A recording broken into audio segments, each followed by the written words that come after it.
we are going to make the most delicious garlic bread ever, but I want to do things slightly differently today because instead of cooking my own recipe, I want to shine a spotlight on an amazing piece of work called Cook for Ukraine. Now, Cook for Ukraine started off as an idea between my friend Olia Hercules, a London-based Ukrainian chef, and her friend Alyssa Tomashkina, originally from Russia. Now, they both share a mutual love of food and a desire to help those in need. They've teamed up to increase awareness of the humanitarian crisis that the world faces right now. And what they want to do is raise funds to help children and families in Ukraine who've been displaced. So today, I'm joining the movement by cooking up this incredible garlic bread. It's known as pampushki. Olia wrote the recipe, and it's also from her utterly beautiful book, Mamushka, Recipes from Ukraine and Beyond. Very excited to make this. So what we have here is what Olia calls a sponge. Look at that. Let me tell you how we made this. It's really, really simple. So we've got 200 grams of strong flour into the bowl with 1 teaspoon, about 7 grams of caster sugar, then 1 sachet, which is 7 grams of yeast, dried yeast, and about 225 milliliters of tepid water. Tepid meaning blood temperature.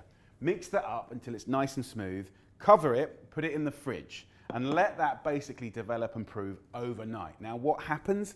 Okay, you get the development of the gluten in the flour, but you also get loads more flavor. So this is gonna be a garlic bread, which is soft, spongy, but full of flavor. So that is a nice tip. Now, a day later, we're gonna finish this off. So I'm gonna go in now with 200 grams of strong flour, so that's 400 in total.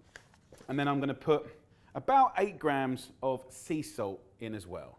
And of course, the sea salt seasons the bread and gives you delicious flavor, but yeast and salt don't really get on. So we've developed the yeast and now we're finishing it. So I'll just use a fork for a second just to bring it together until it's not sticky anymore.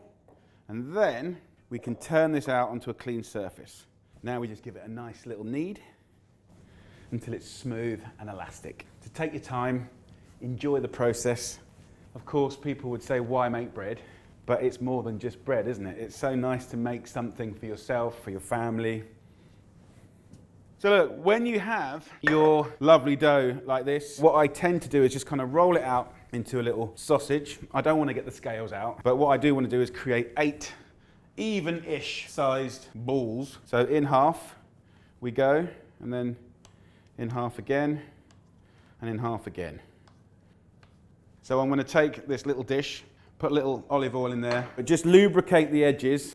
And then what I like to do is take each ball, put it onto your clean surface, put a little bit of weight on it, move it around, and it will start to get traction. And you can kind of go quite nice and fast. And as you can feel it going into the shape of a ball, I kind of bring my fingers down like that, and then you end up with that, a beautiful, supple ball. I am now going to just rattle through these, 7 around the outside, and 1 in the middle. And then as that proves, that will double in size, which will be like soft and spongy, but they'll all begin to touch each other, and you'll have this wonderful tear and share bread that I know you're gonna love.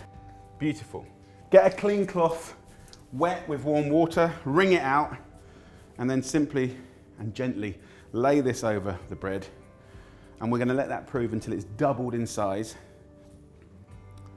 So these have been proving for an hour. It's quite a nice warm day. Look at those, beautiful. So look, this is ready to be cooked now. You can see the yeast has done its work. You're gonna get a nice crisp outside, spongy inside. Typically, Olia would have this with beautiful soups and borsches and things like that. So you can use this for so many different things. But what she does, which is really interesting, I think, is she egg washes the bread, which I love. It gives it the most beautiful shine. She uses duck eggs. Of course, you can use any egg you like.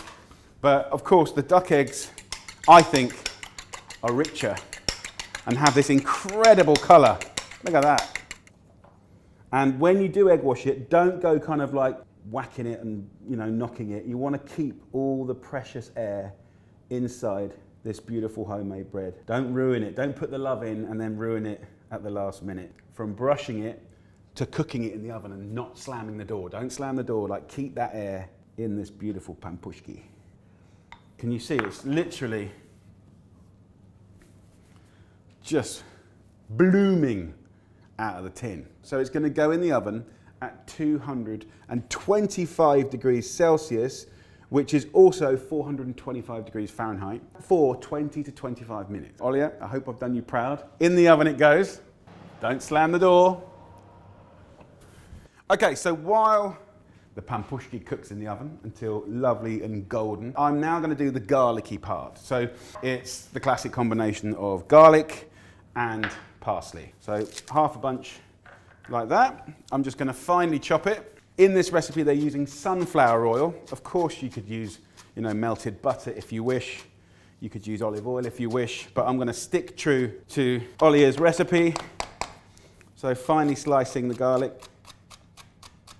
I have pretty much finely chopped the garlic. All of that goes into a little bowl, and then just loosen it with the sunflower oil, and we'll give it a nice little pinch of salt. You want that nice salty outside.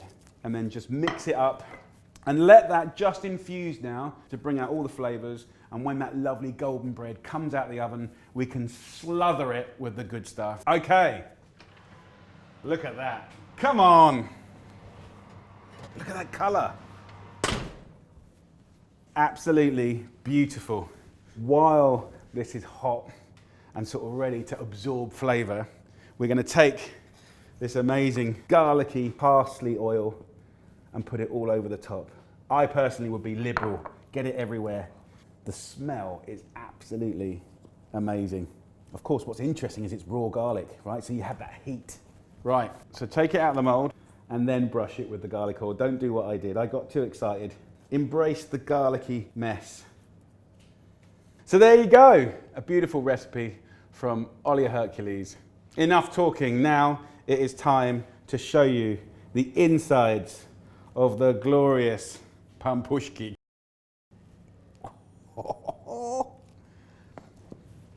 Look how spongy that is. Oh yeah, absolutely delicious. For those garlic bread lovers out there, have a little look at Olia Hercules' pampushki. Please, please support Cook for Ukraine. It couldn't be easier for you to get involved, do a bake sale, do a supper club, just send a little bit of love to our brothers and sisters in Ukraine and use food to spread the word. Take care. Good luck.